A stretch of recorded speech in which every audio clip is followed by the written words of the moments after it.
welcome back to our Fashion Forward special right here on DXB today, shining a light on the fashion industry here in Dubai and what that's doing for the region as a whole. Time now, of course, to meet our next guest, a pioneering designer known for empowering women of all shapes and all sizes by blending Middle Eastern influences with modest contemporary styles and more. Please welcome creative director Dima Ayad. Woo! Yes! Hi guys. You got applause. I mean, what is this? Wow. Look at me. You should be so lucky. No, we are lucky.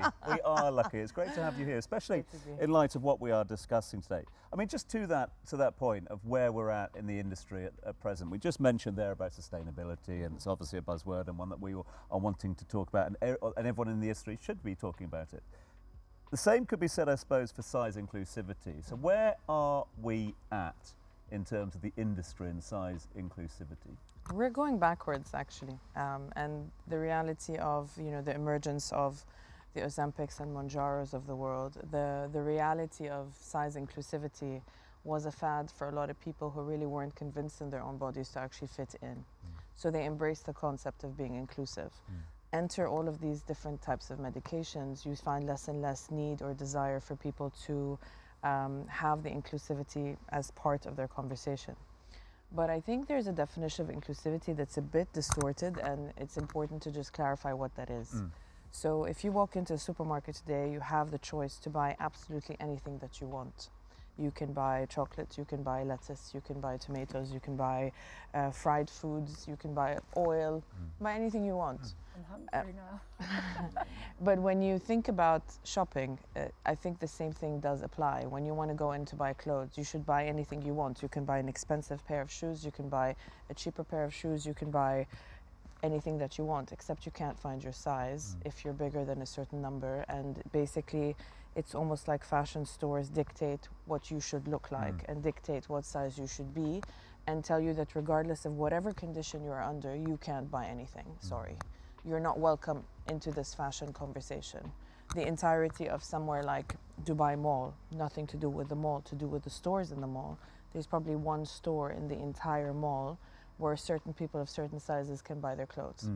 So my version of inclusivity is for everybody to be included in any conversation that exists for whatever reason, and it's actually nobody's problem or nobody's business to know why that person is X, Y, or Z.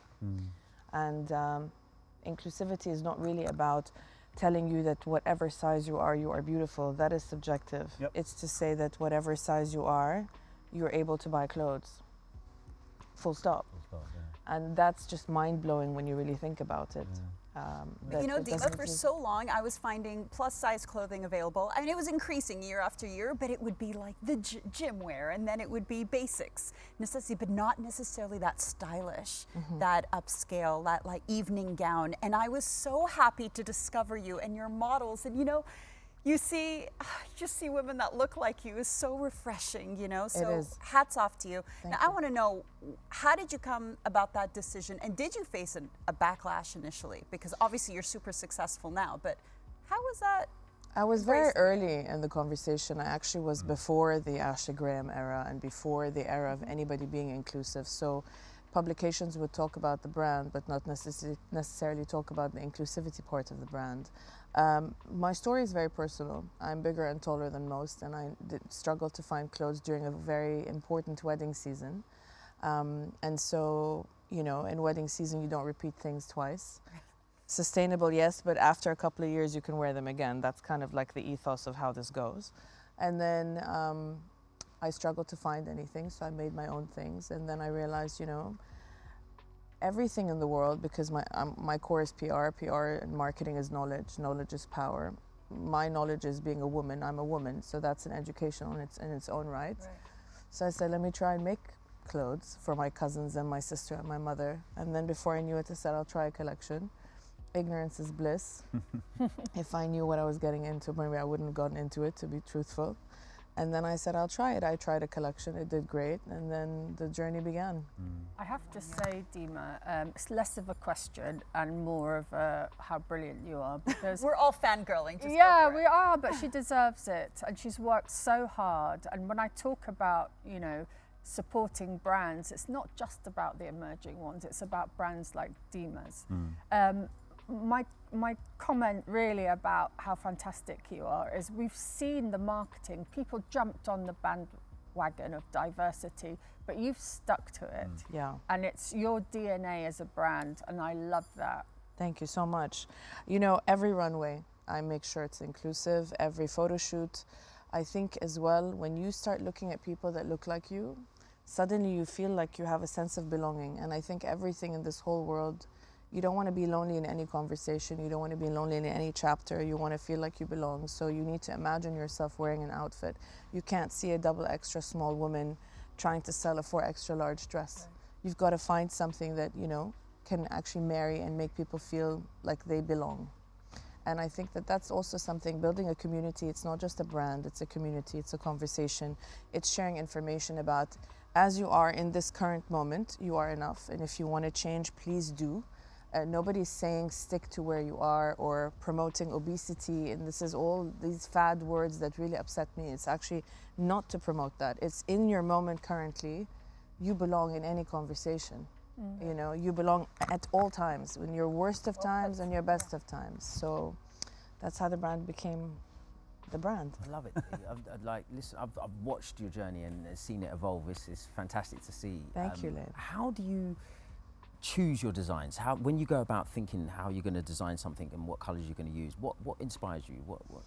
So my design process may be different to most. I design in 4 extra large and then go small to an extra small. I don't design extra small and go up to a 4 extra large, because most of the time what suits somebody smaller doesn't necessarily suit somebody larger. So I make sure that I make sure that the 4 extra large fits in, and then I work my way backwards. I always have 3 fit models of a very small size, a mid-size, and a large size to make sure it kind of works. Of course, you can't please everybody all of the time. As for the clothing, back to the sustainability thing, I avoid sales for one reason, is that everything we have are carryovers.